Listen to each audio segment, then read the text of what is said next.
Headline. ಅದ್ದೂರಿಯಾಗಿ ಜರುಗಿದ ದಲಿತ ಸಾಹಿತ್ಯ ಪರಿಷತ್ ಸಮ್ಮೇಳನ. ದಲಿತ ಸಾಹಿತ್ಯವೆಂಬುದು ಸಂಕಟಗಳ ಸ್ಫೋಟ.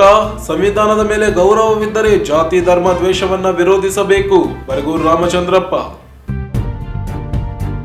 ದೇಶದಲ್ಲಿ ಬಹುತ್ವ ಸಂಸ್ಕೃತಿಯನ್ನ ನಾಶಪಡಿಸುವ ಹುನ್ನಾರ ನಡೆಯುತ್ತಿರುವುದು ಆತಂಕಕಾರಿ ಸಂಗತಿ. ಜಯದೇವಿ ಗಾಯಕ್ವಾಡ್. 13ನೇ ಕೆಎಸ್ಆರ್ಪಿ ಬೆಟಾಲಿಯನ್ ಸ್ಥಾಪನೆಗೆ ಈ ಭಾಗದ ಜನಪ್ರತಿನಿಧಿಗಳು ಧ್ವನಿ ಎತ್ತಿ ಸ್ಥಾಪನೆಗೆ ಮುಂದಾಗಲಿ. ಸಣ್ಣ ನರಸಿಂಹ ನಾಯಕ್. ಬಣವೆ ಹತ್ತಿಗೆ ಆಕಸ್ಮಿಕ ಬೆಂಕಿ ತಗುಲಿ ಲಕ್ಷಾಂತರ ರೂಪಾಯಿ ನಷ್ಟ. ಅಂಬೇಡ್ಕರ್ ವೃತ್ತದಲ್ಲಿ ಕೆಟ್ಟು ನಿಂತ ಸಾರಿಗೆ ಬಸ್. ಸಾರಿಗೆ ನಿಗಮಕ್ಕೆ ಪ್ರಯಾಣಿಕರಿಂದ ಹಿಡಿಶಾಪ. ಅದ್ದೂರಿಯಾಗಿ ಜರುಗಿದ ದಲಿತ ಸಾಹಿತ್ಯ ಸಮ್ಮೇಳನದ ಸರ್ವಾಧ್ಯಕ್ಷರ ಭವ್ಯ ಮೆರವಣಿಗೆ. ಪ್ರಸ್ತುತ ಸಂದರ್ಭದಲ್ಲಿ ದೇಶದಲ್ಲಿ ಸಾಮಾಜಿಕ ಶ್ರೇಣೀಕರಣ, ಆರ್ಥಿಕ ಕೇಂದ್ರೀಕರಣ ಮತ್ತು ಧಾರ್ಮಿಕ ಧ್ರುವೀಕರಣ ಕಾಣುತ್ತಿದ್ದು, ಸಂವಿಧಾನದ ಮೇಲೆ ಗೌರವವಿದ್ದರೆ ಈ ದೇಶದ ಜಾತಿವಾದವನ್ನ ವಿರೋಧಿಸಬೇಕು, ಧಾರ್ಮಿಕ ಮೂಲಭೂತವಾದವನ್ನ ವಿರೋಧಿಸಬೇಕು, ಜಾತಿ ಧರ್ಮ ದ್ವೇಷವನ್ನ ವಿರೋಧಿಸಬೇಕು. ಇಡೀ ದಲಿತ ಸಾಹಿತ್ಯ ಸಂಕಟಗಳ ಸ್ಫೋಟವಾಗಿದೆ ಎಂದು ಸಾಹಿತಿ ಹಾಗೂ ಸಂಸ್ಕೃತಿ ಚಿಂತಕ ಪ್ರೊಫೆಸರ್ ಬರಗೂರು ರಾಮಚಂದ್ರಪ್ಪ ಹೇಳಿದರು. ನಗರದ ಪಂಡಿತ ಸಿದ್ದರಾಮ ಜಂಬಲ್ದಿನ್ನಿ ರಂಗಮಂದಿರದಲ್ಲಿ ದಲಿತ ಸಾಹಿತ್ಯ ಪರಿಷತ್ತು ರಾಜ್ಯ ಘಟಕದಿಂದ ಹಮ್ಮಿಕೊಂಡಿದ್ದ 11ನೇ ಅಖಿಲ ಭಾರತ ದಲಿತ ಸಾಹಿತ್ಯ ಸಮ್ಮೇಳನವನ್ನು ಉದ್ಘಾಟಿಸಿ ಮಾತನಾಡಿದರು. ದಲಿತ ಸಾಹಿತ್ಯದಲ್ಲಿ 2 ರೀತಿಯಾದ ದಲಿತ ಪರ ಕಾಳಜಿ ಇದೆ. ಸಹಾನುಭೂತಿಯ ಸಂವೇದನೆ, ಸ್ನಾನುಭವದ ಸಂವೇದನೆ ಇವೆ.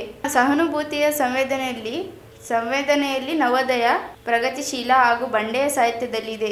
ಇವೆಲ್ಲ ದಲಿತರ, ಅಸ್ಪೃಶ್ಯರ ಸಂಕಟಗಳ ಪರವಾಗಿ ವಿಮೋಚನೆ ಬಯಸುವ ಸಂವೇದನೆಯಾಗಿದೆ. ಸ್ವಾನುಭವದ ಸಂವೇದನಾ ದಲಿತರಿಗೆ ತಮ್ಮ ಬದುಕನ್ನು ಕುರಿತು ಬರೆದಿದ್ದಾರೆ. ಇವೆರಡೂ ಪ್ರಾಮಾಣಿಕವಾಗಿಂದು ಹೇಳಿದರು.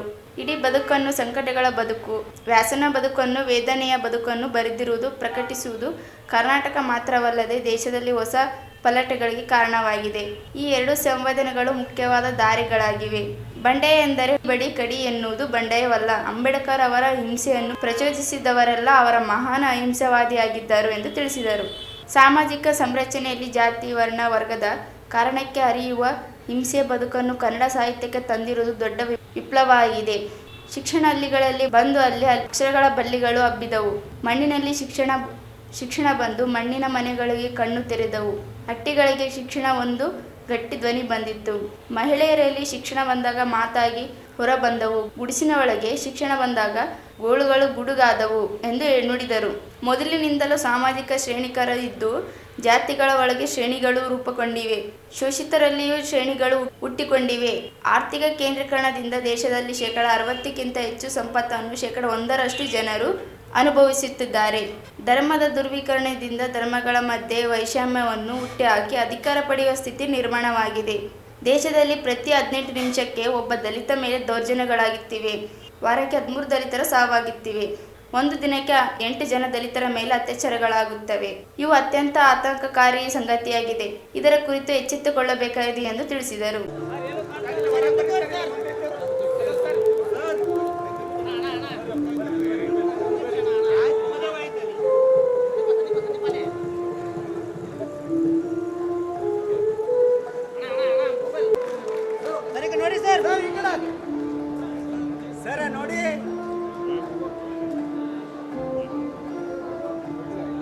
ನೋಡಿ ಸರ್, ಸರ್ ನೋಡಿ, ಸರ್ ನೋಡಿ.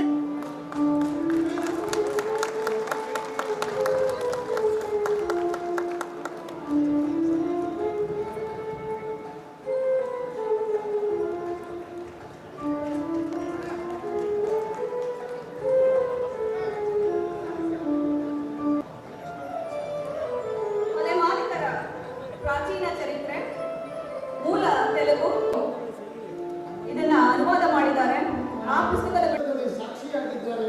ಅವರು ಕೇವಲ ಅಧಿಕಾರಿಯಲ್ಲ, ಒಬ್ಬ ಕಥೆಗಾರರು, ಒಬ್ಬ ಒಳ್ಳೆಯ ಸಾಹಿತಿಗಳು, ಎಲ್ಲರಿಗೆ ಸ್ಪಂದಿಸುವಂಥ ಸಾಹಿತ್ಯ ಮತ್ತು ಸಂಸ್ಕೃತಿಯನ್ನ ನಮ್ಮೊಳಗೆ ಬಿಟ್ಟಿರ್ತಕ್ಕಂಥ ಸನ್ಮಾನ್ಯವಾಗಿರ್ತಕ್ಕಂಥ ಡಾಕ್ಟರ್ ಶಿವರಾಜ್ ಪಾಟೀಲ್ ಮಾಡೋದಿದೆಯಲ್ಲ, ಅದು ಬಹಳ ಕಷ್ಟಕರವಾದಂಥದ್ದು. ನನಗೆ ಅರ್ಜುನ್ ಗೊಳಸಂಗಿ ಅವರು ಹೇಳ್ತಾ ಇದ್ರು, ಕನ್ನಡ ಮತ್ತು ಸಂಸ್ಕೃತಿ ಇಲಾಖೆಗೆ ಅವರು ಕೇಳಬೇಕಾದಂಥ ಎಲ್ಲ ದಾಖಲೆಗಳನ್ನು ಕೊಟ್ಟ ಮೇಲೂ ಸಹ ಅನುದಾನವನ್ನು ಬಿಡುಗಡೆ ಮಾಡಿಲ್ಲ ಅವರು ಅಂತ. ಅವ್ರು ಕೇಳಿದ್ದೆಲ್ಲ ಕೊಟ್ಟಿದ್ದಾರೆ, ಕೊಡಬೇಕಾದದ್ದನ್ನು ಕೊಟ್ಟಿಲ್ಲ, ಅದಕ್ಕೆ ಬಿಡುಗಡೆ ಮಾಡಿಲ್ಲ ಅಂತ ಅಂದ್ಕೊಂಡಿದ್ದೀನಿ ನಾನು. ಅಂದರೆ ಕನ್ನಡ ಮತ್ತು ಮತ್ತು ಸಂಸ್ಕೃತಿ ಇಲಾಖೆ ಇದೆಯಲ್ಲ, ಇಂತಹ ಕಾರ್ಯಕ್ರಮಗಳಿಗೆ ನಿಜವಾದ ಅರ್ಥದಲ್ಲಿ ಸಾಕಷ್ಟು ಅನುದಾನವನ್ನು ಕೊಡೋದ್ರ ಮುಖಾಂತರವಾಗಿ ದಲಿತ ಸಂಸ್ಕೃತಿಯ ಒಂದು ವಿಸ್ತರಣೆಗೆ, ದಲಿತ ಕಾಳಜಿಗೆ, ದಲಿತ ಪ್ರಜ್ಞೆಗೆ ಒಂದು ಗೌರವವನ್ನು ಸಲ್ಲಿಸಬೇಕಾಗಿರೋದು ಅದರ ಜವಾಬ್ದಾರಿ ಅಂತ ನಾನು ಭಾವಿಸ್ಕೊಂಡಿದ್ದೇನೆ. ಈ ವೇದಿಕೆಯ ಮುಖಾಂತರವಾಗಿ ಕನ್ನಡ ಮತ್ತು ಸಂಸ್ಕೃತಿ ಇಲಾಖೆ ಈ ಸಮ್ಮೇಳನಕ್ಕೆ ಸಂಬಂಧಪಟ್ಟದ್ದು ಏನಿದೆ ಅನುದಾನ ಕೊಡಬೇಕೀವಿ ಅಂತ ಆಶ್ವಾಸನೆ ಕೊಟ್ಟಿದ್ರಲ್ಲ, ಆಶ್ವಾಸನೆಯನ್ನು ಈಡೇರಿಸಬೇಕು ಅಂತ ಹೇಳಿ ನಾನು ಒತ್ತಾಯವನ್ನ ಮೊದಲು ಮಾಡೋದಕ್ಕೆ ಇಷ್ಟಪಡ್ತೇನೆ. ಇಲ್ಲಿ ಅರ್ಜುನ್ ಗೊಳಸಂಗಿಯವರ ಕ್ರಿಯಾಶೀಲತೆ ಮತ್ತು ಜಯದೇವಿ ಗಾಯಕ್ವಾಡ್ ಅವರ ಕಾವ್ಯಶೀಲತೆ ಎರಡೂ ಸೇರಿಕೊಂಡಿದೆ. ಜಯದೇವಿ ಗಾಯಕ್ವಾಡ್ ಅವರು ಕಾದಂಬರಿ ಬರೆದಿದ್ದಾರೆ, ಬೇರೆ ಬೇರೆ ವೈಚಾರಿಕವಾದದ್ದು ಬರೆದಿದ್ದಾರೆ. ಆದರೆ ನನಗೆ ಅವರು ಒಳ್ಳೆಯ ಕವಿ, ನನಗೆ ಅವರು ಕವಿಯಾಗಿಯೇ ಬಹಳ ಮುಖ್ಯ ಅಂತ ನಾನು ಭಾವಿಸ್ಕೊಂಡಿದ್ದೇನೆ. ಅವರನ್ನು ನಾನು ಮೊದಲು ನೋಡಿದ್ದು ಸಾಹಿತ್ಯ ಪರಿಷತ್ತಿನ ಒಂದು ಕಾರ್ಯಕ್ರಮದಲ್ಲಿ, ಬಹುಶಃ ಆಗ ಮನುಬಳಿಗಾರವರೇ ಅಧ್ಯಕ್ಷರಾಗಿದ್ದರು ಅಂತ ಕಾಣಿಸುತ್ತೆ, ಯಾವುದೋ ಒಂದು ಪ್ರಶಸ್ತಿಯನ್ನು ಕೊಟ್ಟಿದ್ದರು. ಅವರು ವೇದಿಕೆಯ ಮೇಲೆ ಮಾತಾಡ್ತಾ ಒಂದು ಮಾತನ್ನು ಹೇಳಿದರು, ಅದು ನನ್ನನ್ನು ಹೆಚ್ಚು ಗಮನ ಸೆಳೀತು. ಅವ್ರ ಬಗ್ಗೆ ಅವರು ಭಾಷಣ ಶುರು ಮಾಡಿದ್ದೇನೆ, ನಾನು ಕಾಳವೆ ಮತ್ತು ಸಂಕವೆಯವರ ಪರಂಪರೆಗೆ ಸೇರಿದ ಹೆಣ್ಣು ಮಗಳು ಅಂತ ಶುರು ಮಾಡಿದರು. ಇದು ಬಹಳ ವಿಶೇಷವಾದದ್ದು. ಹಾಗೆ ತಮ್ಮನ್ನು ತಾವು ಅಸೆಪ್ಟ್ ಮಾಡ್ಕೊಳ್ಳೋದು, ಸಮರ್ಥನೆ ಮಾಡ್ಕೊಳ್ಳೋದು ಇದೆಯಲ್ಲ, ವಚನಕಾರರ ಒಳಗಡೆ ತಳ ಸಮುದಾಯದ ಅನೇಕ ವಚನಕಾರರು, ವಚನಕಾರ್ತಿಯರು ಬಂದಿದ್ದಾರೆ. ಅಂತ ಕಾಳವೆಯನ್ನ ಮತ್ತು ಸಂಕವೆಯನ್ನ ಜ್ಞಾಪಿಸಿಕೊಳ್ತಾ ಆ ಪರಂಪರೆಗೆ ಸೇರಿದ ಹೆಣ್ಣುಮಗಳು ಅಂತ ಯಾವಾಗ ಇವರು ಮಾತಾಡಿದ್ರು, ಆ ನಂತರದಲ್ಲಿ ನನ್ನ ನೆನಪು ಸರಿಯಾಗಿದ್ದರೆ ನಾನೇ ಅವರನ್ನು ಸಂಪರ್ಕಿಸಿದೆ. ಆಮೇಲೆ ಅವರ ಒಂದು ಪುಸ್ತಕಕ್ಕೆ ನಾನು ಮುನ್ನುಡಿ ಬರೆದೆ. ಅವರ ಈ ಆಲೋಚನಾ ವಿಧಾನ ಇದೆಯಲ್ಲ, ಅದು ನಿಜವಾದ ರೀತಿಯಲ್ಲಿ ನಿಜವಾದ ದಲಿತ ಪರವಾದಂತಹ ಪ್ರಜ್ಞೆ ಅಷ್ಟೇ ಅಲ್ಲ, ಒಂದು ಪ್ರಗತಿಪರವಾದಂತಹ ಪ್ರಜ್ಞೆಯನ್ನು ಇಟ್ಕೊಂಡಿರುವಂಥದ್ದು. ಅಂತ ಒಬ್ಬ ಲೇಖಕಿಯನ್ನ ಈ ಸಮ್ಮೇಳನದ ಸರ್ವಾಧ್ಯಕ್ಷರಾಗಿ ಮಾಡಿರೋದಕ್ಕಾಗಿ ಇಡೀ ತಂಡವನ್ನು ಮತ್ತೊಮ್ಮೆ ನಾನು ಅಭಿನಂದನೆ ಸಲ್ಲಿಸೋದಕ್ಕೆ ಇಷ್ಟಪಡ್ತೇನೆ. ಜಿ ಕುಮಾರ್ ನಾಯಕ್ ಮಾತನಾಡಿ, ಇಂದು ಸಮ್ಮೇಳನದಲ್ಲಿ ಕೇಳಿದ ಭಾಷಣಗಳ ಬೇರೆ ರೀತಿಯ ಅನುಭವ ತಂದುಕೊಟ್ಟಿವೆ. ಶಾಸಕ್ತನಾಗಿ ಮಾತಾಡಿದೆ.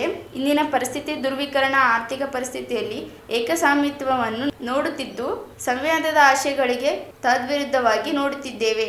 ಸಮೂಹ ಸಂವೇದನೆಯಿಂದ ರಚಿತವಾಗಿರುವ ಬುದ್ಧಿಜೀವಿಗಳು, ವಾಗ್ಮಿಗಳು, ಚಿಂತಕರು ಮತ್ತು ಬರಹಗಾರರು ಸಹಕರಿಸಿದಾಗ ಇವುಗಳನ್ನೆಲ್ಲ ತೊಲಗಿಸಬೇಕೆಂದರು. ಸಶಕ್ತನನ್ನಾಗಿ ಮಾಡಿದೆ ಅಂತ ಹೇಳಿ ನಾನು ಹೇಳಲಿಕ್ಕೆ ಬಯಸ್ತಾ ಇದ್ದೇನೆ. ನಾವು ಓದಿ ತಿಳ್ಕೊಂಡಿರೋದು ಹಲವಾರು ಇರ್ಬೋದು, ಆದರೆ ಯಾವತ್ತಾದರೂ ಕೆಲವು ನಿಮಿಷಗಳ ಕಾಲ, ಕೆಲವು ಗಂಟೆಗಳ ಕಾಲ ವಿದ್ವಾಂಸರ ಜೊತೆ ಕಳೀತು ಅಂತ ಹೇಳಿದ್ರೆ ಅದರಿಂದ ಬರುವಂಥ ಏನು ಲಾಭ ಏನಿದೆ ಅಲ್ಲ, ಆ ಲಾಭವನ್ನು ಲೆಕ್ಕಾಚಾರ ಹಾಕ್ಕೊಂಡೇ ನಾನು ಬಂದಿದ್ದು, ನನಗೆ ಲಾಭ ಆಗಿದೆ ಅಂತೇಳಿ ಈ ಸಂದರ್ಭದಲ್ಲಿ ಹೇಳಲಿಕ್ಕೆ ಬಯಸ್ತಾ ಇದ್ದೀನಿ. ಈಗಾಗಲೇ ಮಾತನಾಡಿದಂಥವರು ಹಿರಿಯರು ಹೇಳಿದ್ದಾರೆ, ಇವತ್ತಿನ ವಿಕೋಪ ಮತ್ತು ಯಾವ ಪರಿಸ್ಥಿತಿ ನಾವು ನೋಡ್ತಾ ಇದ್ದೀವಿ ಅಂತ ಹೇಳಿ. ಸಮಾಜದಲ್ಲಿ ಧ್ರುವೀಕರಣ, ರಾಜಕಾರಣದಲ್ಲಿ ನಿರಂಕುಶ ಪ್ರಭುತ್ವ, ಅದೇ ರೀತಿ ಆರ್ಥಿಕ ಪರಿಸ್ಥಿತಿಯಲ್ಲಿ ಮೊನಾಪೊಲೀಸ್, ಏಕಸ್ವಾಮಿತ್ವವನ್ನು ನಾವು ನೋಡ್ತಾ ಇದ್ದೀವಿ. ಇದು ನಾವು ಗುರಿ ಇಟ್ಕೊಂಡು ನಾವೇನು ಯಾವ ಒಂದು ಪ್ರಿಯಾಂಬಲ್ನಲ್ಲಿ ನಾವು ಈಗಾಗ್ತಾನೆ ಇದನ್ನು ಓದಿ ನಮ್ಮ ನೆನೆಸ್ಕೊಂಡ್ವಿ, ಆ ಆಶಯಗಳಿಗೆ ವಿಮುಖವಾಗಿ ತದ್ವಿರುದ್ಧವಾಗಿ ನಡೀತಾ ಇದ್ದೀವಿ ಅಂತ ಹೇಳಿ ನನಗಾದರೂ ಅನ್ನಿಸ್ತದೆ. ಆ ಸಂದರ್ಭದಲ್ಲಿ ಅದನ್ನು ವಿರೋಧಿಸಿ ಅದಕ್ಕೆ ಎದುರುತ್ತರವಾಗಿ ನಾವು ಶ್ರಮ ಪಡಬೇಕಾಗಿರುವಂಥದ್ದು ನಮ್ಮೆಲ್ಲರ ಕರ್ತವ್ಯ ಆಗಿದೆ. ವೈಯಕ್ತಿಕವಾಗಿ, ನಾಗರಿಕರಾಗಿ, ರಾಜಕಾರಣಿಯಾಗಿ ಆ ಕೆಲಸವನ್ನು ನಾವು ನಮ್ಮ ತಕ್ಕ ಮಟ್ಟಿಗೆ ನಮಗೆ ಸಿಕ್ಕ ವೇದಿಕೆಗಳಲ್ಲಿ, ಪಾರ್ಲಿಮೆಂಟಲ್ಲಾಗಬಹುದು ಅಥವಾ ರಾಜ್ಯದ ಶಾಸನ ಸಭೆಗಳಾಗಬಹುದು, ಎಲ್ಲಾದರೂ ನಾವು ಆ ಕೆಲಸವನ್ನು ಮಾಡ್ತಾ ಇರ್ತೀವಿ. ಆದರೆ ಆ ಮಾಡುವಂಥ ಸಂದರ್ಭದಲ್ಲಿ ನಮ್ಮ ಶಕ್ತಿ ಇಷ್ಟೇ ಸಾಲದು ಅನ್ನುವ ತೀವ್ರವಾದಂಥ ಪ್ರಜ್ಞೆ ನಮಗೆ ಕಾಡ್ತಾ ಇರ್ತದೆ. ಅಲ್ಲಿ ಒಳಗೆ ಹೋಗಿ ಆದಾಗ ಇದರ ಬಗ್ಗೆ ಮಾತಾಡುವಾಗ ಮತ್ತು ಎದುರಾಳಿಯ ಶಕ್ತಿಗಳನ್ನ ನೋಡ್ತಾ ಇದ್ದಾಗ ಕೇವಲ ನಾವು ರಾಜಕಾರಣಿಗಳು ಮಾತ್ರ ಇದನ್ನು ಖಂಡಿತವಾಗಿ ಸಾಧ್ಯ ಮಾಡಲಿಕ್ಕೆ ಆಗೋದೇ ಇಲ್ಲ ಅಂಥೇಳಿ ನನಗಾದ್ರೂ ಅನ್ನಿಸ್ತದೆ. ಅದಕ್ಕೆ ಬೇಕಾಗಿರುವಂಥದ್ದು ಈ ಸಮೂಹ ಪ್ರಜ್ಞೆ, ಸಮೂಹ ಸಂವೇದನೆಯಿಂದ ರಚಿತವಾಗಿರುವಂಥ, ರೂಪುಗೊಂಡಿರುವಂಥ ಬುದ್ಧಿಜೀವಿಗಳು, ಸಹೃದಯರು ಮತ್ತು ವಾಗ್ಮಿಗಳು ಮತ್ತು ಬರಹಗಾರರು, ಇವರೆಲ್ಲರೂ ಈ ಒಂದು ಶಕ್ತಿಯನ್ನು ನಮಗೆ ತುಂಬಿಕೊಡಬೇಕು ಅಂತೇಳಿ ಈ ಸಂದರ್ಭದಲ್ಲಿ ಆಗ್ರಹಪಡಿಸ್ತಾ ಇದ್ದೀನಿ. ದಲಿತ ಸಾಹಿತ್ಯ ಸಮ್ಮೇಳನ ಇವತ್ತೇನು ನಡೀತಾ ಇದೆ, ಅದು ನಮ್ಮ ಎದುರಾಗಿರುವ ಸವಾಲನ್ನು ಸ್ವೀಕರಿಸುವಂಥ ಒಂದು ನಿರ್ಧಾರವನ್ನು ಒಮ್ಮನಸ್ಸಿನಿಂದ ಕೈಗೊಳ್ಳಲಿ ಅಂತ ಹೇಳಿ ಈ ಸಂದರ್ಭದಲ್ಲಿ ಆಶಿಸಿ, ಅದಕ್ಕೆ ಕೈ ಜೋಡಿಸುವಂಥ ಎಲ್ಲ ಬರಹಗಾರರಿಗೂ ನಾಟಕಕಾರರಿಗೂ, ಗಾಯಕರಿಗೂ, ಎಲ್ಲ ಸಹೃದಯರಿಗೂ ಆ ಭಗವಂತ ಶಕ್ತಿ ತುಂಬಲಿ ಅಂಥೇಳಿ ಆಶಿಸಿ ನನ್ನನ್ನು ಹೋಗ್ತಾ ಇದ್ದನ್ನು ಪುನಃ ಈ ಸಂದರ್ಭದಲ್ಲಿ ಸಾಹಿತಿ ಡಾಕ್ಟರ್ ಎಲ್ ಹನುಮಂತಯ್ಯ, ಸಮ್ಮೇಳನದ ಸರ್ವಾಧ್ಯಕ್ಷ ಸಾಹಿತಿ ಡಾಕ್ಟರ್ ಜಯದೇವಿ, ಗಾಯಕವಾಡ ಡಾಕ್ಟರ್ ಮನು ಬಳಿಗರ, ಶಾಸಕ ಡಾಕ್ಟರ್ ಶಿವರಾಜ್ ಪಾಟೀಲ್, ದಲಿತ ಸಾಹಿತ್ಯ ಪರಿಷತ್ತಿನ ರಾಜ್ಯಾಧ್ಯಕ್ಷ ಡಾಕ್ಟರ್ ಅರ್ಜುನ್ ಗೋಳಸಂಗಿ, ಮಹಾನಗರ ಪಾಲಿಕೆ ಮಾಜಿ ಅಧ್ಯಕ್ಷ ನರಸಿಂಹಲು ಮಾಡಿಗೇರಿ, ಮಾಜಿ ಸದಸ್ಯ ಜಯಣ್ಣ, RDA ಸದಸ್ಯ ನರಸಿಂಹಲು ಮಾಡಿಗೇರಿ, ಕೆ ಶಾಂತಪ್ಪ, ಕೃಷ್ಣ ಶಾಂತಗೇರ ಸೇರಿದಂತೆ ಅನೇಕರು ಉಪಸ್ಥಿತರಿದ್ದರು. ಪ್ರಸ್ತುತ ದೇಶದಲ್ಲಿ ಸಾವಿನಲ್ಲಿ ಸಂಭ್ರಮ ಪಡುವ ವಿಕೃತ ಮನಸ್ಸುಗಳ ಅಟ್ಟಹಾಸ ಹೆಚ್ಚಾಗಿದೆ. ಜಾತಿ ವ್ಯವಸ್ಥೆ, ಧರ್ಮಾಂಧತೆ ಮಿತಿ ಮೀರಿ ಬೆಳೆದ ಸಮಾಜದಲ್ಲಿ ಅಸಹಿಷ್ಣುತೆ ಹೆಚ್ಚಾಗಿದೆ. ಆಹಾರ ಸಂಸ್ಕೃತಿಯನ್ನ ಅವಮಾನಿಸಲಾಗುತ್ತಿದೆ. ಮತಾಂತರ ನಿಷೇಧ ಕಾಯ್ದೆ, ಗರ್ವಾಪ್ಸಿ, ಗೋಹತ್ಯೆ ನಿಷೇಧ, ಏಕನಾಗರಿಕ ಸಂಹಿತೆ ಕಾಯ್ದೆಗಳು ಬಹುತ್ವ ಸಂಸ್ಕೃತಿಯನ್ನ ನಾಶಪಡಿಸುವ ಹುನ್ನಾರ ನಡೆಯುತ್ತಿದೆ ಎಂದು ದಲಿತ ಸಾಹಿತ್ಯ ಸಮ್ಮೇಳನದ ಸರ್ವಾಧ್ಯಕ್ಷೆ ಡಾಕ್ಟರ್ ಜಯದೇವಿ ಗಾಯಕ್ವಾಡ್ ಹೇಳಿದರು. ಅವರಿದ್ದು ನಗರದ ಪಂಡಿತ ಸಿದ್ದರಾಮ ಜಂಬಲ್ದಿನ್ನಿ ರಂಗಮಂದಿರದಲ್ಲಿ ದಲಿತ ಸಾಹಿತ್ಯ ಪರಿಷತ್ತು ರಾಜ್ಯ ಘಟಕದಿಂದ ಹಮ್ಮಿಕೊಂಡಿದ್ದ 11ನೇ ಅಖಿಲ ಭಾರತ ದಲಿತ ಸಾಹಿತ್ಯ ಸಮ್ಮೇಳನವನ್ನು ಉದ್ದೇಶಿಸಿ ಮಾತನಾಡಿದರು. ಇಂದು ಬಡವರು ಬಡವರಾಗಿದ್ದಾರೆ, ಶ್ರೀಮಂತರು ಶ್ರೀಮಂತ ಆಗುತ್ತಲೇ ಇದ್ದಾರೆ. ನಿರುದ್ಯೋಗ ಸಮಸ್ಯೆ ಹೆಚ್ಚಾಗುತ್ತಿದೆ. ಹಿಂದುಳಿದವರು, ದಲಿತರು, ಅಲ್ಪಸಂಖ್ಯಾತರು, ಆದಿವಾಸಿ, ಅಲೆಮಾರು, ಬುಡಕಟ್ಟು ಹಾಗೂ ಮಹಿಳೆಯರು ಶಿಕ್ಷಣದಿಂದ ವಂಚಿತೆಯಾಗುತ್ತಿದ್ದಾರೆ. ಮಾಂಡ್ಯತೆ ಹೆಚ್ಚಾಗುತ್ತಿದೆ. ವೈಚಾರಿಕತೆ ಕಗ್ಗೊಲೆಯಾಗುತ್ತಿದೆ. ಬೆಲೆ ಏರಿಕೆ ಮಿತಿ ಮೀರುತ್ತಿದೆ. ಸುಲಿಗೆ, ಮಾನಭಂಗ, ಅತ್ಯಾಚಾರಗಳು ದಿನನಿತ್ಯ ನಡೆಯುತ್ತಿವೆ. ಸತ್ಯ ಮಾತನಾಡುವವರನ್ನು ಕೊಲ್ಲಲಾಗುತ್ತಿದೆ. ಗೋವಿಂದ ಪನ್ಸರೆ, ನರೇಂದ್ರ ಬೋಲ್ಕರ್, ಎಂ ಕಲ್ಬುರ್ಗಿ, ಗೌರಿ ಲಂಕೇಶರಂತಹ ವೈಚಾರಿಕ ಮನಸ್ಸುಗಳನ್ನು ನಾಶಪಡಿಸಲಾಗುತ್ತಿದೆ ಎಂದರು. ನಾವು ಬಂದಿರುವುದು ಸಂವಿಧಾನವನ್ನು ಬದಲಾಯಿಸುವುದಕ್ಕಾಗಿ. ಅಂಬೇಡ್ಕರ್ ಸಂವಿಧಾನದ ಬರೆದಿಲ್ಲ ಎಂದು ಮಾತುಗಳು ಇಂದು ಕೇಳಿಬರುತ್ತಿವೆ. ಆದರೆ ಭಾರತದ ಸಂವಿಧಾನ ಜಾರಿಗೆ ಬಂದಿದ್ದೇ ಅನುವರ್ಣಕ್ಕಾಗಿ. ಶಿಕ್ಷಣ, ಉದ್ಯೋಗ, ರಾಜಕೀಯ ಅಧಿಕಾರ, ಸ್ವಾತಂತ್ರ್ಯಕ್ಕೆ, ಸಮಾನತೆ, ಬದುಕನ್ನು ಹಕ್ಕು ಪಡೆದುಕೊಳ್ಳಲು ಸಾಧ್ಯವಾಗಿದೆ. ಯಾವ ದೇವರು ಧರ್ಮಗಳಿಂದ ಅಲ್ಲ ಎನ್ನುವ ಸತ್ಯ ಎಲ್ಲರೂ ಒಪ್ಪಿಕೊಳ್ಳಬೇಕಾಗಿದೆ. ಹಾಗಾಗಿ ಸಂವಿಧಾನವೇ ನಮ್ಮ ಬದುಕಾಗಬೇಕು. ನಮ್ಮೆಲ್ಲ ಭಾರತೀಯರು ಉಸಿರಾಗಬೇಕು, ಎದೆ ಹಾಡಾಗಬೇಕು. ನಮ್ಮ ದೇಶದ ಧರ್ಮಗ್ರಂಥ ಸಂವಿಧಾನವೇ ಆಗಬೇಕೆಂದು ತಿಳಿಸಿದರು. ಜೀವಪರ, ಮಾನವ ಪರ ಸಂವಿಧಾನ ಇಂದು ಅಪಾಯದ ಸ್ಥಿತಿಯಲ್ಲಿದೆ. ದೆಹಲಿಯ ಜಂತರ್ ಮಂತರದಲ್ಲಿ ಸಂವಿಧಾನದ ಪತ್ರಿಕೆಗಳನ್ನು ಸುಟ್ಟು ಹಾಕಲಾಗಿದೆ. ಸಂವಿಧಾನದಿಂದಲೇ ಪ್ರಭುಗಳಾದರೂ ಮಾತನಾಡುತ್ತಿಲ್ಲ. ಜೀವಪರ, ಮಾನವ ಪರ ಸಂವಿಧಾನ ಅಪಾಯ ಸ್ಥಿತಿಯಲ್ಲಿದೆ. ಸಂವಿಧಾನ ಉಳಿಸಿಕೊಳ್ಳುವುದು ಸಮಸ್ತ ಭಾರತೀಯರ ಕರ್ತವ್ಯವಾಗಿದೆ. ಸಂವಿಧಾನದ ಭಾರತವು ಎಲ್ಲ ವರ್ಗಗಳಿಗೆ ಸಾಮಾಜಿಕ ನ್ಯಾಯ ನೀಡಿದೆ. ಮೀಸಲಾತಿ ಫಲಾನುಭವಿಗಳಾದ ನಾವು ಇಂದು ಆಲೋಚಿಸಬೇಕು. ಮೀಸಲಾತಿ ಪಡೆದವರೆಲ್ಲರೂ ಫಲಾನುಭವಿಗಳೇ ನಾವಿಂದು ಆಲೋಚಿಸಬೇಕು. ಮೀಸಲಾತಿ ಪಡೆದವರೆಲ್ಲರೂ ಸಂವಿಧಾನದ ನಿರಾಕರಿಸುತ್ತಾರೆ. ಒಂದು ವರ್ಗದ ಜನ ಮಾತ್ರ ಸಂವಿಧಾನದ ರಕ್ಷಣೆಯಾಗಿದ್ದಾರೆ, ಉಳಿದವರೆಲ್ಲೂ ಮೌನವಾಗುತ್ತಿದ್ದಾರೆ. ಸಂವಿಧಾನ ಬದಲಾದರೆ ಮತ್ತೆ ವರ್ಣಾಶ್ರಮ ಜಾರಿಯಾಗುತ್ತದೆ. ಪ್ರಜಾಪ್ರಭುತ್ವ ಮಾಯ ಆಗುತ್ತಿದೆ. ಹೀಗಾಗಿ ಶಿಕ್ಷಣ, ಭೂಮಿ, ಕೈಗಾರಿಕೆಗಳು ರಾಷ್ಟ್ರೀಕರಣವಾಗಬೇಕಾಗಿದೆ. ಸಾವಿರಾರು ಬ್ಯಾಂಕ್ ಲಾಂಗ್ ಹುದ್ದೆಗಳು ತುಂಬಬೇಕಾಗಿದೆ. ಅಟ್ರಾಸಿಟಿ ಕಾಯ್ದೆ ಬಲಪಡಿಸಬೇಕು. ಈ ನಿಟ್ಟಿನಲ್ಲಿ ಸಾಹಿತ್ಯ ಚಳುವಳಿಗಳನ್ನು ಒಂದುಗೂಡಿಸಿ ಬಲಿಷ್ಠ ಹೋರಾಟ ಆರಂಭಿಸಬೇಕು ಎಂದರು. ನಮ್ಮ ಸಮಾಜದಲ್ಲಿ ದಲಿತ ಮಹಿಳಾ ಧರ್ಮ ಮತ್ತು ದೇವರ ಹೆಸರಿನಲ್ಲಿ ಪಡಬಾರದ ಶೋಷಣೆಗೆ ಒಳಗಾಗಿ ಅಪಾರ ಕಷ್ಟ ನಷ್ಟ ಅನುಭವಿಸುತ್ತಿದ್ದಾಳೆ. ದೌರ್ಜನ್ಯಕ್ಕೆ ಒಳಗಾಗಿದ್ದಾಳೆ. ಬಡತನ, ಮಂಡ್ಯತೆ, ಅಜ್ಞಾನ, ಸಂಪ್ರದಾಯಗಳಲ್ಲಿ ಸಿಕ್ಕು ಇವತ್ತಿಗೂ ಹೊರಬರದೆ ಒದ್ದಾಡುತ್ತಿದ್ದಾಳೆ. ಮೊದಲು ಹೆಣ್ಣು ಮಕ್ಕಳ ಶಿಕ್ಷಣ ಪಡಿಬೇಕು. ತಮ್ಮ ಕಾಲುಗಳ ಮೇಲೆ ತಾವು ನಿಲ್ಲಬೇಕು. ಶಿಕ್ಷಣ, ಹಣ, ಅಂತಸ್ತು ಮಹಿಳೆಯರ ಸೊತ್ತಾಗಬೇಕು. ಇದರ ಜೊತೆಗೆ ಮಹಿಳೆಯರು ಈ ಹೊತ್ತಿನಲ್ಲಿ ವೈಚಾರಿಕ ಮನೋಭಾವ ಬೆಳೆಸಿಕೊಳ್ಳಬೇಕು. ತನ್ನನ್ನು ತಾನು ಮೀರಿ ವ್ಯವಸ್ಥೆಯನ್ನು ಧಿಕ್ಕರಿಸಬೇಕು. ತನ್ನ ಮೇಲೆ ನಡೆಯುವ ಅನ್ಯಾಯ, ಹಿಂಸೆ, ಅತ್ಯಾಚಾರಗಳನ್ನು ಪ್ರತಿಭಟಿಸಬೇಕು. ಆತ್ಮಗೌರವಕ್ಕೆ ಹೆಚ್ಚಿಸಿಕೊಳ್ಳಲು ಪ್ರಯಾಣದಲ್ಲಿ ಸಾಗಬೇಕು. ಬಾಬಾ ಸಾಹೇಬರ್ ಸಂವಿಧಾನದಿಂದ ಇಂದು ಕೆಲ ಮಹಿಳೆಯರಿಗೆ ಎಲ್ಲ ರಂಗದಲ್ಲಿ ಒಂದಿಷ್ಟು ಸಾಧನೆ ಮಾಡಿದ್ದಾರೆ. ಇನ್ನೂ ಬದಲಾಗಬೇಕಾಗಿದ್ದು ಬಹಳಷ್ಟು ಇದೆ ಎಂದು ಹೇಳಿದರು. ಇತ್ತೀಚೆಗೆ ಒಳ ಮೀಸಲಾತಿ ಜಾರಿಯಾಗಲಿ. ಅದು ವೈಜ್ಞಾನಿಕ, ಎಲ್ಲರಿಗೂ ನ್ಯಾಯ ಸಿಗುವ ರೀತಿಯಲ್ಲಿ ಆಗಬೇಕು. ಜನಸಂಖ್ಯೆ ಅನುಗುಣವಾಗಿ ಪಾಲು ಸಿಗಲಿ ಮತ್ತು ಅಲೆಮಾರಿ ಜನಾಂಗದಂತಹ ಸಣ್ಣ ಸಣ್ಣ ಸಮುದಾಯಗಳಿಗೂ ಅನ್ಯಾಯವಾಗಬಾರದು. ಎಡಬಲ ಸಮುದಾಯಗಳು ಒಂದಾಗಿ ಕೂಡಿ ಹೋಗುವ ಅನಿವಾರ್ಯತೆ ಇದೆ. ದಲಿತ ಸಮುದಾಯ ಮೀಸಲಾಗಿದ್ದಷ್ಟು ಗಮನ ಕೊಡದೆ ರಾಜ್ಯಾಧಿಕಾರ ಹಿಡಿಯುವತ್ತ ಆಲೋಚಿಸಬೇಕು. ಆ ನಿಟ್ಟಿನಲ್ಲಿ ಚಳುವಳಿಗಳು ಮತ್ತು ಸಾಹಿತ್ಯ ಗಟ್ಟಿಯಾಗಿ ರೂಪುಗೊಳ್ಳಬೇಕಾಗಿದೆ ಎಂದರು. ರಾಜ್ಯಾಧ್ಯಕ್ಷರಾದಂಥ ಡಾಕ್ಟರ್ ಅರ್ಜುನ್ ಗೋಳಸಂಗಿ ಅವರಿಗೆ ಮತ್ತು ಅವರ ಎಲ್ಲ ಪದಾಧಿಕಾರಿಗಳಿಗೆ ಹೃದಯ ತುಂಬಿ ಕೃತಜ್ಞತೆಗಳನ್ನು ಸಲ್ಲಿಸುತ್ತೇನೆ. ವಿಭಾಗ, ತಾಲೂಕಾ, ಜಿಲ್ಲಾ ಎಲ್ಲ ಪದಾಧಿಕಾರಿಗಳಿಗೂ, ದಲಿತ ಎಲ್ಲ ಚಳುವಳಿಯ ಹೋರಾಟಗಾರರಿಗೂ ದಲಿತ ಸಾಹಿತ್ಯದ ಎಲ್ಲ ಸಾಹಿತಿಗಳಿಗೂ ನಾನು ಗೌರವಪೂರ್ವಕವಾಗಿ ಈ ಅಭಿಮಾನದ ಕೃತಜ್ಞತೆಗಳನ್ನು ಈ ಸಂದರ್ಭದಲ್ಲಿ ನಾನು ಹೇಳೋದಕ್ಕೆ ಇಚ್ಛೆ ಪಡ್ತೇನೆ. ಆತ್ಮೀಯ ನನ್ನೆಲ್ಲ ದಲಿತ ಬಾಂಧವರೇ, ನಮಗೆಲ್ಲ ದಾರಿದೀಪವಾಗಿರ್ತಕ್ಕಂಥ ಶೋಷಿತ ಸಮುದಾಯದ ಬದುಕನ್ನು ಕಟ್ಟಿಕೊಳ್ಳಿಕ್ಕೆ ಪ್ರೇರಕರಾಗಿರ್ತಕ್ಕಂಥ ಬಾಬಾ ಸಾಹೇಬ್ ಅಂಬೇಡ್ಕರ್ ಅವರಿಗೆ ಮತ್ತು ಮಹಾತಾಯಿ ರಮಾಬಾಯಿ ಅಂಬೇಡ್ಕರ್ ಅವರಿಗೆ ಮತ್ತು ನಮ್ಮೆಲ್ಲರ ಪ್ರೀತಿಯ ಯುವಕನಾಗಿರ್ತಕ್ಕಂಥ ಜೀವನ್ ಗೋಳ್ಸಂಗಿಯವರಿಗೆ ನಾನು ಈ ನನ್ನ ಸಮ್ಮೇಳನದ ಸರ್ವಾಧ್ಯಕ್ಷತೆಯ ಪಟ್ಟವನ್ನು ನಾನು ಈ ಸಂದರ್ಭದಲ್ಲಿ ಅರ್ಪಣೆ ಮಾಡ್ತಾ ಇದ್ದೇನೆ. ಬಂಧುಗಳೇ, ನಮ್ಮ ಅರ್ಜುನ್ ಗೋಳ್ಸಂಗಿಯವರ ಮಗ ಜೀವನ್ ಗೋಳ್ಸಂಗಿಯವರು ಅಕಾಲಿಕ ಮರಣದಿಂದ ಇವತ್ತು ನಮ್ಮೆಲ್ಲರಿಗೆ ದುಃಖ ಆಗಿದೆ. ನಾನು ಈ ಸಂದರ್ಭದಲ್ಲಿ ಒಂದು ಮಾತನ್ನು ಹೇಳೋದಕ್ಕೆ ಇಚ್ಛೆ ಪಡುತ್ತೇನೆ. ಜೀವನ್ ಕೇವಲ ಮಲ್ಲಿಕಾ ಮತ್ತು ಅರ್ಜುನ್ ದಂಪತಿಗಳ ಮಗ ಅಷ್ಟೇ ಅಲ್ಲ, ನಮ್ಮೆಲ್ಲ ಸಾಹಿತ್ಯ ಪರಿಷತ್ತಿನ ಮಗ, ನಮ್ಮ ಸಮುದಾಯದ ಮಗ. ಅಂಥ ಮಗನನ್ನು ಕಳೆದುಕೊಳ್ಳುವುದರ ಮೂಲಕ ಇವತ್ತು ನಾವೆಲ್ಲ ದುಃಖದ ಮಡುವಿನಲ್ಲಿದ್ದೇವೆ. ಅದಕ್ಕಾಗಿ ಈ ಸಂದರ್ಭದಲ್ಲಿ ನಾನು ಅತ್ಯಂತ ದುಃಖ ಭರಿತಳಾಗಿ ಆತನಿಗೆ ಶ್ರದ್ಧಾಂಜಲಿಯನ್ನು ಅರ್ಪಣೆ ಮಾಡ್ತಾ ಇದ್ದೇನೆ. ದಲಿತ ಸಾಹಿತ್ಯ ಪರಿಷತ್ತು ಇವತ್ತು ಜನಸಾಮಾನ್ಯರ ಸಾಹಿತ್ಯ ಪರಿಷತ್ತು ಆಗಿದೆ. ಅನೇಕ ದಲಿತ ಸಾಹಿತಿಗಳನ್ನು, ಅನೇಕ ಹೋರಾಟಗಾರರನ್ನು, ಅನೇಕ ಕಲಾವಿದರನ್ನು ಬೆಳೆಸುವುದರ ಮೂಲಕ ದಲಿತ ಸಾಹಿತ್ಯ ಪರಿಷತ್ತು ಕನ್ನಡ ಸಾಹಿತ್ಯಕ್ಕೆ ಒಂದು ಅಮೋಘವಾಗಿರ್ತಕ್ಕಂಥ ಕೊಡುಗೆಯನ್ನು ನೀಡಿದೆ. ಸುಮಾರು 30 ವರ್ಷಗಳಿಂದ ಈ ದಲಿತ ಸಾಹಿತ್ಯ ಪರಿಷತ್ತು ಹುಟ್ಟಿಕೊಂಡು ಅನೇಕ ದಲಿತ ಚಳುವಳಿಗಾರರಿಗೆ ಮತ್ತು ದಲಿತ ಸಾಹಿತಿಗಳಿಗೆ ಒಂದು ಹೊಸ ಇಂಬನ್ನು ನೀಡುವುದರ ಮೂಲಕ ಇವತ್ತು ರಾಯಚೂರಿನಲ್ಲಿ ಒಂದು ಸುವರ್ಣಾಕ್ಷರಗಳಿಂದ ಬರೆದಿಡತಕ್ಕಂಥ ಒಂದು ಸಮ್ಮೇಳನ ಮಾಡಿದೆ ಎಂದು ನಾನು ಭಾವಿಸಿಕೊಂಡಿದ್ದೇನೆ.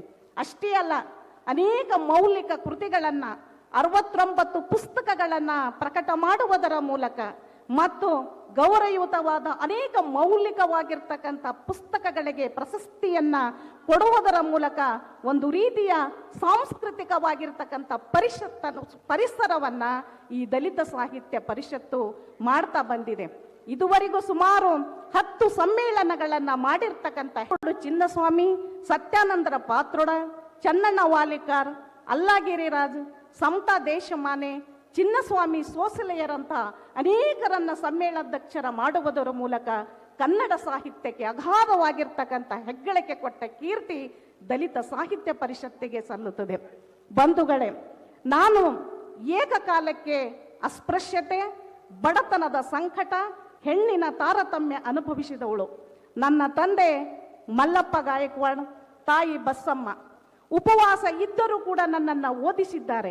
ನನ್ನ ತಂದೆ ಈ ಭಾಗದಲ್ಲಿ ಕಾನೂನು ಸುವ್ಯವಸ್ಥೆ ಕಾಪಾಡುವ ಉದ್ದೇಶದಿಂದ ರಾಯಚೂರು ಮತ್ತು ಯಾದಗಿರಿ ಜಿಲ್ಲೆಯನ್ನೊಳಗೊಂಡ 13ನೇ ಬೆಟಾಲಿಯನ್ ಕೆಎಸ್ಆರ್ಪಿ ಸ್ಥಾಪನೆ ಅಗತ್ಯವಿದ್ದು, ಅಗತ್ಯ ಭೂಮಿ ಸೇರಿದಂತೆ ಕೆಕೆಆರ್ಡಿಪಿಯಿಂದ ಅನುದಾನ ಒದಗಿಸಲು ಸಿದ್ಧವಿದ್ದರೂ ಸರ್ಕಾರ ಮಾತ್ರ ಈ ಭಾಗವನ್ನು ನಿರ್ಲಕ್ಷ್ಯ ವಹಿಸುತ್ತಿದೆ ಎಂದು ಜೆಡಿಎಸ್ ಪರಿಶಿಷ್ಟ ಪಂಗಡ ವಿಭಾಗದ ರಾಜ್ಯ ಉಪಾಧ್ಯಕ್ಷ ಸಣ್ಣ ನರಸಿಂಹ ನಾಯಕ್ ಹೇಳಿದರು.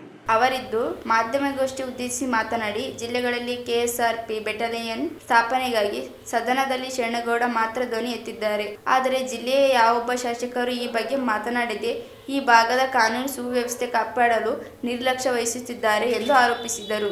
12ನೇ ಬೆಟಾಲಿಯನ್ ಕೆಎಸ್ಆರ್ಪಿ ಗುಲ್ಬರ್ಗ ಜಿಲ್ಲೆಯಿದೆ.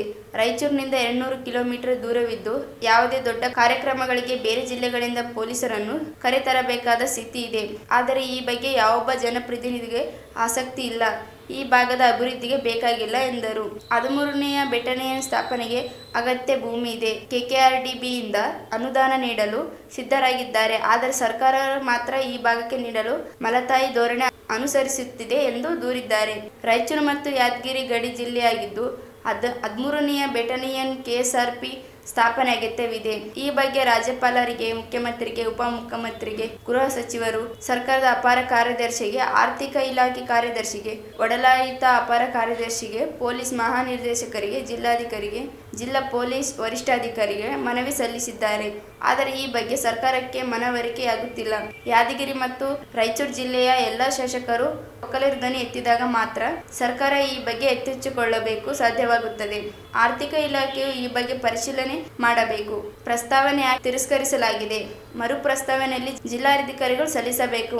ಆರ್ಥಿಕ ಇಲಾಖೆಗೆ ಇದೊಂದು ಮಾನಗಂಡು ಪ್ರಸ್ತಾವನೆ ಅನುಮೋದನೆ ನೀಡಬೇಕು ಎಂದರು. ಈ ಭಾಗದ ಎಲ್ಲ ಜನಪ್ರತಿನಿಧಿಗಳು ಧ್ವನಿ ಎತ್ತುವ ಕೆಲಸ ಮಾಡಿದಾಗ ಮಾತ್ರ ಈ ಭಾಗದ ಅಭಿವೃದ್ಧಿ ಜೊತೆಗೆ 13ನೇ ಬೆಟಾಲಿಯನ್ ಸ್ಥಾಪನೆಗೆ ಅವಕಾಶ ದೊರೆಯುತ್ತದೆ. ಕೂಡಲೇ 13ನೇ KSRP ಬೆಟಾಲಿಯನ್ ಸ್ಥಾಪನೆಗೆ ಸರ್ಕಾರಕ್ಕೆ ಒತ್ತಾಯಿಸಬೇಕು. ಇಲ್ಲದೇ ಇದ್ದಲ್ಲಿ ಮುಂದಿನ ದಿನಗಳಲ್ಲಿ ನಿರಂತರವಾಗಿ ಹೋರಾಟ ನಡೆಸಲಾಗುತ್ತದೆ ಎಂದು ತಿಳಿಸಿದರು. ಮತ್ತು ಸುವ್ಯವಸ್ಥೆ ಕಾಪಾಡುವ ಉದ್ದೇಶದಿಂದ 13ನೇ KSRP ಕಡೆಯನ್ನು ಜಿಲ್ಲೆಯಲ್ಲಿ ಸ್ಥಾಪಿಸಲು ಅಗತ್ಯವಿದೆ. ವಿವಿಧ ಸಂಘಟನೆಗಳು ಈ ಜಿಲ್ಲೆಯಲ್ಲಿ ನಮ್ಮ ಕಲ್ಯಾಣ ಕರ್ನಾಟಕದಲ್ಲಿ ಇರತಕ್ಕಂಥ 25ಕ್ಕೂ ಹೆಚ್ಚು ಶಾಸಕರು, ಸಚಿವರು, ಸಂಸದರು ಎಲ್ಲರೂ ಇದ್ದು ಇವತ್ತು ಇದನ್ನು ನಮ್ಮ ಆಂಧ್ರ ಗಡಿಭಾಗ, ತೆಲಂಗಾಣ ಗಡಿಭಾಗದಾಗಿರ್ತಕ್ಕಂಥ ನಮ್ಮ ಜಿಲ್ಲೆ, ಅದಾದ ಮೇಲೆ ಶಕ್ತಿನಗರದ ಪವರ್ ಪ್ಲಾಂಟ್ ಇದೆ, ಅದಾದ ಮೇಲೆ ಇಲ್ಲಿ ಏರ್ಪೋರ್ಟ್ ಆಗಿದೆ, ಅದಾದ ಮೇಲೆ ಇವತ್ತು ದೊಡ್ಡ ದೊಡ್ಡ ಜಾತ್ರೆಗಳು, ಇವತ್ತು ಪಂಚಮುಖಿ ಇರ್ಬೋದು, ನೀರ್ಮಾನ್ಯ ಎಲ್ಲ ಇರ್ಬೋದು, ಅರಿವಿಲಿಯಲ್ಲಿ ಹುಲಿಗನ್ ಇರ್ಬೋದು, ಇವತ್ತು ಗುರುಗುಂಡ ಅಮರೇಶ್ವರ ದೇವಸ್ಥಾನ, ಶಕ್ತಿನಗರ, ಸೂಗುರೇಶ್ವರ ದೊಡ್ಡ ದೊಡ್ಡ ಜಾತ್ರೆಗಳಿವೆ. ಇವತ್ತು ಅವಶ್ಯಕತೆ ಆದಂದ್ರೆ ಗುಲ್ಬರ್ಗದಿಂದ ಕಳಿಸ್ಬೇಕಂದ್ರೆ 200 ಕಿಲೋಮೀಟರ್, ಮುಂದಿನ ಭಾಗದಿಂದ ಕಳಿಸ್ಬೇಕಂದ್ರೆ 300 ಕಿಲೋಮೀಟರ್ ಮೇಲ್ಪಟ್ಟ. ಅದಕ್ಕೆ ಇಲ್ಲೇ ನಮ್ಮ ಜಿಲ್ಲೆದಾಗ ಆದ್ರೆ ಬಹಳಷ್ಟು ಅನುಕೂಲ ಆಗ್ತದೆ ಅಂತೇಳಿ ನಾವು ಇವರೆಲ್ಲ ಶಾಸಕರು ಇವರೆಲ್ಲ ಲೆಟರ್ನು ಕೊಟ್ಟಾರ. ಆದ್ರೆ ಸಿದ್ದರಾಮಯ್ಯ ಸಾಹೇಬ್ ಹತ್ರ ಹೋಗಿ ಗಟ್ಟಿಯಾಗಿ ಮಾತಾಡಿದ್ರೆ ಅಪ್ರೂವ್ ತಗೊಳಕ್ಕಾಗಲ್ಲ. 2 ಸಲ ಆಗ್ತಿದ್ರು ರಿಜೆಕ್ಟ್ ಮಾಡಿ. ಅದಕ್ಕೆ ಇದು ಇಲ್ಲಿ ನಮ್ಮ ಜಿಲ್ಲೆಯಲ್ಲಿ ಆದ್ರೆ ಬಹಳಷ್ಟು ಜನಕ್ಕೆ ಇವತ್ತು 5-6 ಸಾವಿರ ಜನಕ್ಕೆ ಇವತ್ತು ಉದ್ಯೋಗ ಸಿಗದಂಗೆ ಆಗ್ತದ. ನಮ್ಮ ಜಿಲ್ಲೆಗೆ ಅನುಕೂಲ ಆಗ್ತದ. ಬಹಳ ನಿರುದ್ಯೋಗಿಗಳು ಬಹಳಷ್ಟು ಅದ, ಬಡ ಮಕ್ಕಳಲ್ಲಿ. ಅದಕ್ಕೆ ಇದು ಮಾಡೋದ್ರಿಂದ ಅವಶ್ಯಕತೆ ಅದ. ಅದಕ್ಕೆ ಇವ್ರು ಯಾಕ ಧ್ವನಿ ಎತ್ತುತ್ತಾ ಇಲ್ಲ. ಇವತ್ತು ನೋಡು ನಮ್ಮ JDS ಶಾಸಕ ಶರಣೇಗೌಡರು ಮಾತಾಡಿದ್ರ ಬಗ್ಗೆ. ಈ ಸಂದರ್ಭದಲ್ಲಿ ಅಮರೇಶ್ ಗೌಡ, ಯಲ್ಲಾರೆಡ್ಡಿ, ಅಂಪಯ್ಯ ನಾಯಕ್, ನಾಗರಾಜ್ ಗೌಡ, ಬಸವರಾಜ್ ಜೇಮ್ಸ್ ಸೇರಿದಂತೆ ಇತರರು ಇದ್ದರು. ಸಂಗ್ರಹಿಸಿಟ್ಟಿದ್ದ ಹತ್ತಿ ಮತ್ತು ಬಣವೆಗೆ ಆಕಸ್ಮಿಕ ಬೆಂಕಿ ತಗುಲಿ ಅಪಾರ ಪ್ರಮಾಣದಲ್ಲಿ ನಷ್ಟ ಉಂಟಾಗಿರುವ ಘಟನೆ ಮಾನ್ವಿ ತಾಲೂಕಿನ ಬೈಲ್ಮರ್ಚೆಡ್ ಗ್ರಾಮದಲ್ಲಿ ನಡೆದಿದೆ. ಗ್ರಾಮದ ರೈತರಾದ ಬಸವರಾಜ್ ಚಂದ್ರ, ಅನುಸೂಯಮ್ಮ, ಆಂಜನೇಯ, ಈಶಪ್ಪ ಮತ್ತು ಮೌನೇಶ್ ಅವರು ತಮ್ಮ ಮನೆಯ ಹತ್ತಿರದಲ್ಲಿ ಬಣವೆಗಳು ಹಾಕಿಕೊಂಡಿದ್ದರು ಹಾಗೂ ಹತ್ತಿಯನ್ನು ಬಿಡಿಸಿಕೊಂಡು ಸಮಗ್ರ ಮಾಡಿಕೊಂಡಿದ್ದರು. 3 ಬಣವೆಗಳು ಮತ್ತು ಹತ್ತಿಗೆ ಬೆಂಕಿ ತಗುಲಿದ್ದರಿಂದ ಸುಮಾರು ಲಕ್ಷಾಂತರ ರೈ ಹಾನಿಯಾಗಿದೆ ಎಂದು ಅಂದಾಜಿಸಲಾಗಿದೆ. ಸ್ಥಳೀಯರು ಮಾನ್ವಿ ಪಟ್ಟಣದ ಅಗ್ನಿಶಾಮಕ ಠಾಣೆಗೆ ಮಾಹಿತಿ ನೀಡಿದ್ದರಿಂದ ಸ್ಥಳಕ್ಕೆ ಆಗಮನಿಸಿ ಅಗ್ನಿಶಾಮಕ ದಳದ ಸಿಬ್ಬಂದಿಗಳು ಬೆಂಕಿ ನಂದಿಸಿದರು. ಅಗ್ನಿಶಾಮಕ ಠಾಣಾಧಿಕಾರಿ ರಂಗಪ್ಪ, ಸಹಾಯಕ ಠಾಣಾಧಿಕಾರಿ ಆಜಿಮಿಯಾ ಹಾಗೂ ಸಿಬ್ಬಂದಿಗಳು ಹಾಗೂ ಗ್ರಾಮಸ್ಥರು ಇದ್ದರು.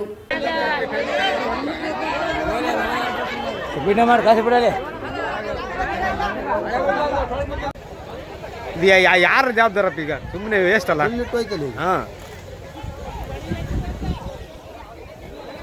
ಸ್ಟಾರ್ಟಿಂಗ್ ಹಿಡಿದು ಎಂಡಿಂಗ್ ವರೆಗೆ ನೋಡಿ ನೋಡು, ಕರೆಕ್ಟ್ ಹೆಂಗೈತದ ಅಂತ ನೋಡು. ಅಲ್ಲಿ ಆ ಮುಲ್ ತಗೊಂಡ್ ನೋಡಪ್ಪ, ಅದು ಹಿಂಗಾಗಿದ್ದು ಹೇಳಾಕಿದ್ದಿಲ್ಲ ನನಗೆ. ಹಿಂಗೆ ತಗೊಂಡು ಹಿಂಗೆ ಹೊಡೆದ್ಬಿಡ್ತು ಗಾಳಿ. ಹುಡುಗರು ಅವ್ರ ಮನೆ ಹುಡುಗರೆ.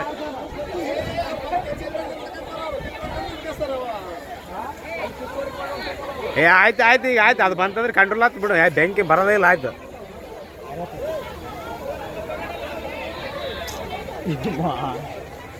ಆಯ್ತು, ಈಗ ಎಷ್ಟು ಕಂಟ್ರೋಲ್ ಇಷ್ಟ ನೋಡ್ರಿ. ಕುಡುಗಲ್ ಕೊಡೆ, ಕುಡುಗಲ್ ಕೊಯ್ಲಿ.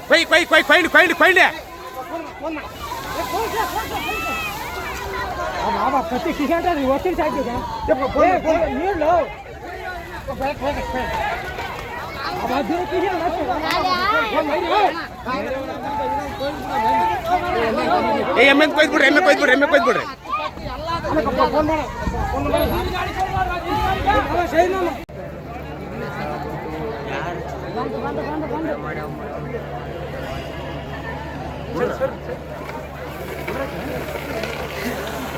Hey,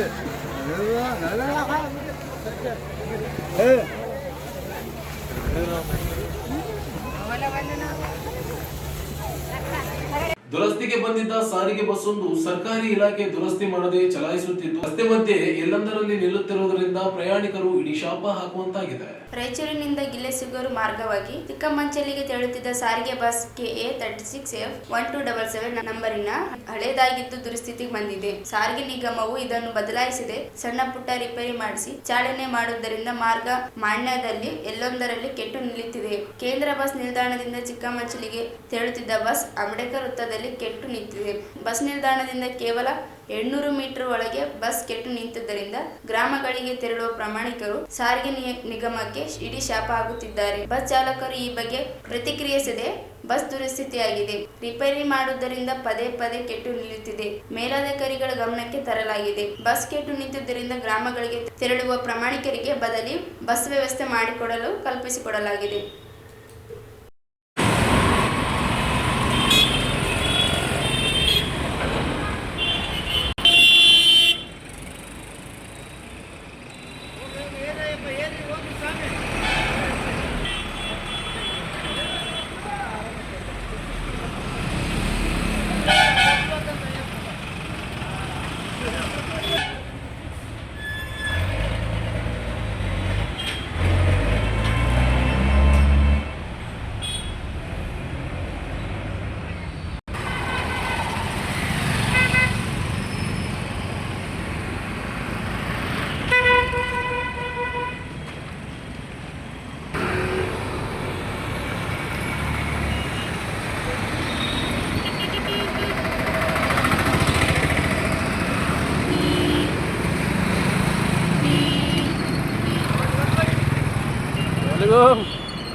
ದಲಿತ ಸಾಹಿತ್ಯ ಪರಿಷತ್ತು ರಾಜ್ಯ ಘಟಕದಿಂದ 11ನೇ ದಲಿತ ಸಾಹಿತ್ಯ ಸಮ್ಮೇಳನದ ಅಂಗವಾಗಿ ನಗರದ ಬಸವೇಶ್ವರ ವೃತ್ತದಿಂದ ಪಂಡಿತ್ ಸಿದ್ದರಾಮ ಜಬ್ಬಲ್ದಿನ್ನಿ ರಂಗಮಂದಿರದವರೆಗೆ ಹಮ್ಮಿಕೊಂಡಿದ್ದ ಸಮ್ಮೇಳನಾಧ್ಯಕ್ಷೆ ಡಾಕ್ಟರ್ ಜಯದೇವಿ ಗಾಯಕ್ವಾಡ್ ಅವರ ಮೆರವಣಿಗೆ ಅದ್ದೂರಿಯಾಗಿ ನಡೆಯಿತು. ಮೊದಲಿಗೆ ನಗರದ ಬಸವೇಶ್ವರ ಪುತ್ತಲಿಗೆ ಮಾಲಾರ್ಪಣೆ ಮಾಡಿ ಹೂವಿನಿಂದ ಅಲಂಕೃತ ರಥದಲ್ಲಿ ಸಮ್ಮೇಳನಾಧ್ಯಕ್ಷಕ್ಕೆ ಡಾಕ್ಟರ್ ಜಯದೇವಿ ಗಾಯಕ್ವಾಡ ದಂಪತಿಗಳಿಗೆ ಸನ್ಮಾನಿಸಿ ಗೌರವಿಸಲಾಯಿತು. ನಂತರ ವಿವಿಧ ಜನಪದ ಕಲಾಮೇಳಗಳೊಂದಿಗೆ ವಿಜೃಂಭಣೆಯಿಂದ ಮೆರವಣಿಗೆಯನ್ನು ನಡೆಸಲಾಯಿತು. ನಂತರ ಡಾಕ್ಟರ್ BR ಅಂಬೇಡ್ಕರ್ ವೃತ್ತದಲ್ಲಿ ಡಾಕ್ಟರ್ BR ಅಂಬೇಡ್ಕರ್ ಅವರ ಪುತ್ತಲಿಗೆ ಮಾಲಾರ್ಪಣೆ ಮಾಡಲಾಯಿತು.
ಸಂದರ್ಭದಲ್ಲಿ ಮಾಜಿ ಮಹಾನಗರ ಪಾಲಿಕೆ ಮಾಜಿ ಅಧ್ಯಕ್ಷ ನರಸಿಂಹಲು ಮಾಡಗೇರಿ, ಮಾಜಿ ಉಪಾಧ್ಯಕ್ಷ ಸಾಯಿದ್ ಸಮೀರ್, ದಲಿತ ಸಾಹಿತ್ಯ ಪರಿಷತ್ ರಾಜ್ಯಾಧ್ಯಕ್ಷ ಅರ್ಜುನ್ ಗೊಳಸಂಗಿ, ಮಹಾನಗರ ಪಾಲಿಕೆ ಮಾಜಿ ಅಧ್ಯಕ್ಷ ಜಯಣ್ಣ, ಕಾಂಗ್ರೆಸ್ ಮುಖಂಡ ಮೊಹಮ್ಮದ್ ಶಾಲಂ ನರಸರೆಡ್ಡಿ, ಈರಣ್ಣ ಭಂಡಾರಿ, ದಲಿತ ಸಾಹಿತ್ಯ ಪರಿಷತ್ ಜಿಲ್ಲಾಧ್ಯಕ್ಷ ತಾಯಿರಾಜ್ ಮಟ್ಟಳ್ಳ ಸೇರಿದಂತೆ ರಾಜ್ಯದ ವಿವಿಧೆಡೆಯಿಂದ ಆಗಮಿಸಿದ್ದ ಸಾವಿರಾರು ಜನರು ಭಾಗವಹಿಸಿದ್ದರು. ಕೊನೆಯಲ್ಲಿ ಮತ್ತೊಮ್ಮೆ ಹೆಡ್ಲೈನ್ಸ್. ಅದ್ದೂರಿಯಾಗಿ ಜರುಗಿದ ದಲಿತ ಸಾಹಿತ್ಯ ಪರಿಷತ್ ಸಮ್ಮೇಳನ. ದಲಿತ ಸಾಹಿತ್ಯವೆಂಬುದು ಸಂಕಟಗಳ ಸ್ಫೋಟ. ಸಂವಿಧಾನದ ಮೇಲೆ ಗೌರವವಿದ್ದರೆ ಜಾತಿ ಧರ್ಮ ದ್ವೇಷವನ್ನ ವಿರೋಧಿಸಬೇಕು. ಬರಗೂರು ರಾಮಚಂದ್ರಪ್ಪ. ದೇಶದಲ್ಲಿ ಬಹುತ್ವ ಸಂಸ್ಕೃತಿಯನ್ನ ನಾಶಪಡಿಸುವ ಹುನ್ನಾರ ನಡೆಯುತ್ತಿರುವುದು ಆತಂಕಕಾರಿ ಸಂಗತಿ. ಜಯದೇವಿ ಗಾಯಕ್ವಾಡ್. 13ನೇ KSRP ಬೆಟಾಲಿಯನ್ ಸ್ಥಾಪನೆಗೆ ಈ ಭಾಗದ ಜನಪ್ರತಿನಿಧಿಗಳು ಧ್ವನಿ ಎತ್ತಿ ಸ್ಥಾಪನೆಗೆ ಮುಂದಾಗಲಿ. ಸಣ್ಣ ನರಸಿಂಹ ನಾಯಕ್. ಬಣವೆ ಹತ್ತಿಗೆ ಆಕಸ್ಮಿಕ ಬೆಂಕಿ ತಗುಲಿ ಲಕ್ಷಾಂತರ ರೂಪಾಯಿ ನಷ್ಟ. ಅಂಬೇಡ್ಕರ್ ವೃತ್ತದಲ್ಲಿ ಕೆಟ್ಟು ನಿಂತ ಸಾರಿಗೆ ಬಸ್, ಸಾರಿಗೆ ನಿಗಮಕ್ಕೆ ಪ್ರಯಾಣಿಕರಿಂದ ಹಿಡಿಶಾಪ. ಅದ್ದೂರಿಯಾಗಿ ಜರುಗಿದ ದಲಿತ ಸಾಹಿತ್ಯ ಸಮ್ಮೇಳನದ ಸರ್ವಾಧ್ಯಕ್ಷರ ಭವ್ಯ ಮೆರವಣಿಗೆ.